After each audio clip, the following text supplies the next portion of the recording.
2017 Porsche 911 Carrera/Carrera S first drive review.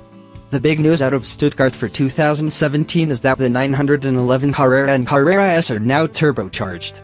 That's right, turbos aren't just for 911 turbos anymore. Both the Carrera and the Carrera S get two turbochargers hitched to a 3.0-liter flat six that is smaller in displacement than last year's naturally aspirated engines. Buying a Porsche turbo is now easier but not easy. You'll still have to get over the Carrera's $90,395 point of entry. Turbocharged 911 seconds have existed for 40 years, but putting a turbo in a regular 911 is met with suspicion among fans of the crisp response of Porsche's naturally aspirated engines. Turbos are for turbos, they'll chant. Confusion will follow, chaos will reign. So, what's the big deal about turbos? After all, turbos gave the Porsche 959 superpowers, put the Lotus Esprit in Bond movies, and made the Buick GNX a blue-collar dream machine. Turbos are magical little snail shells of power, but they imbue engines with a different feel than naturally aspirated engines. Turbos need to build pressure to provide power, and consequently there can be a bit of a wait for full thrust. Old 911 turbos really made you wait, and then they hit with the subtlety of a 3-wood. But Porsche has been battling turbo lag and working to smooth out the hit longer than just about anyone else. Perhaps that's why the 3.0-liter twin-turbo engines in the new 911 Carrera and Carrera S are not only stronger than the larger, non-turbocharged engines they replace, but nearly as responsive. The Carrera. The turbochargers make a big difference in the base Carrera. Here, the turbocharged 6 makes 370 horsepower at 6,500 RPM, 20 more than before, and 331 pounds-foot of torque, 44 more, from 1,700 to 5,000 RPM. The turbo engine has mid-range oomph that the previous 3.4-liter never had. That engine required big revs to provide meaningful thrust, producing just 243 pounds-foot of torque at 3,000 RPM compared with the 331 pounds-foot that the turbo makes at the same engine speed. It's a massive difference. The old engine didn't wake up until the tech needle swung past 4,000 RPM, and peak torque didn't arrive until 5,600 RPM.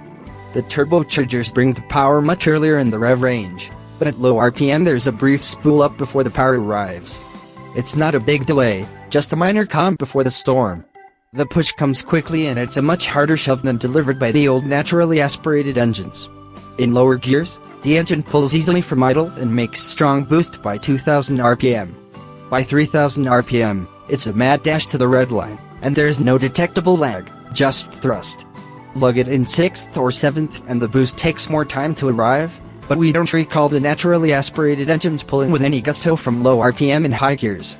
Porsche claims 0 to 60 miles per hour times of 4.4 seconds for the 7-speed manual, 4.2 seconds for the PTK automatic, and 4.0 seconds for the PTK automatic with the optional Sport Chrono package and its launch control function.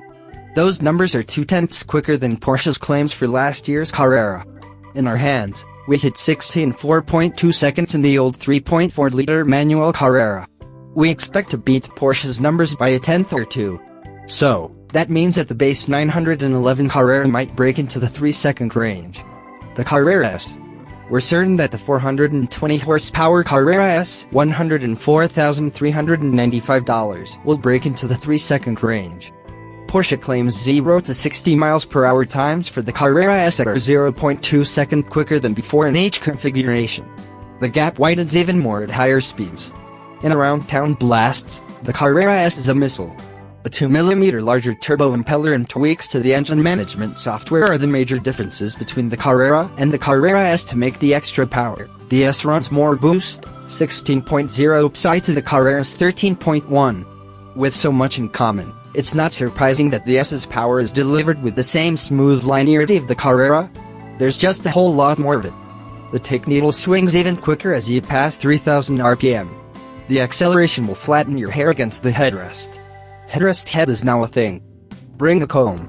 Lower the windows and a faint turbo whistle can be heard behind the characteristic raspy zing of the 911's engine. Windows up, the only sound is the growl of the intake, which makes sense, as Porsche pipes an intake noise to enhance the engine sound. The notes aren't manufactured, however. It's actual engine sound channeled into the cabin. A sport exhaust is optional, recognizable by the two round pipes in the center of the bumper, and gives the driver the ability to open or close exhaust flaps to further raise the volume.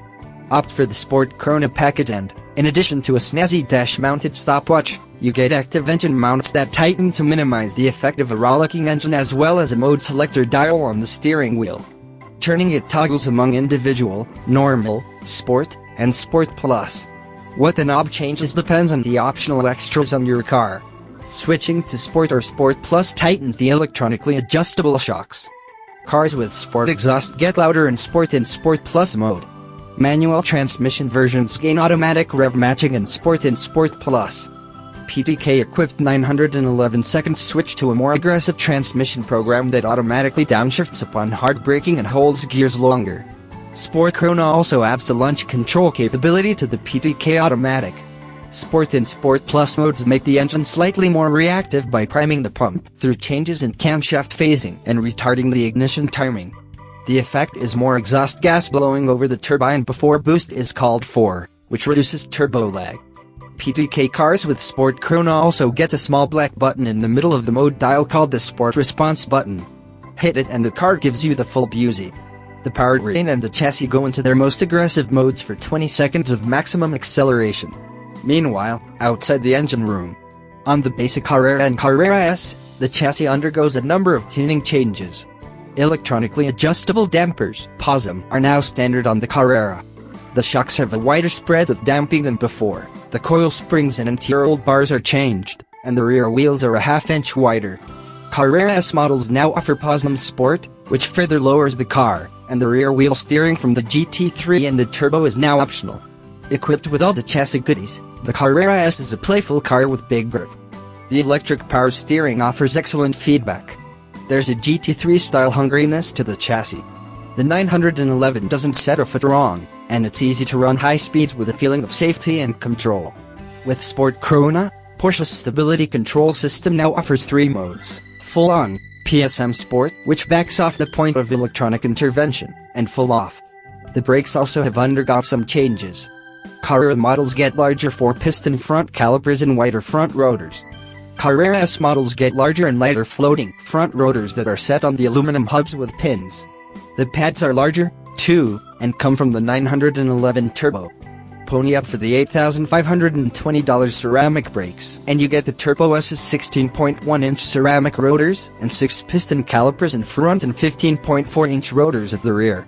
In the looks department, there are new headlights, revised front and rear bumpers, and restyled taillights.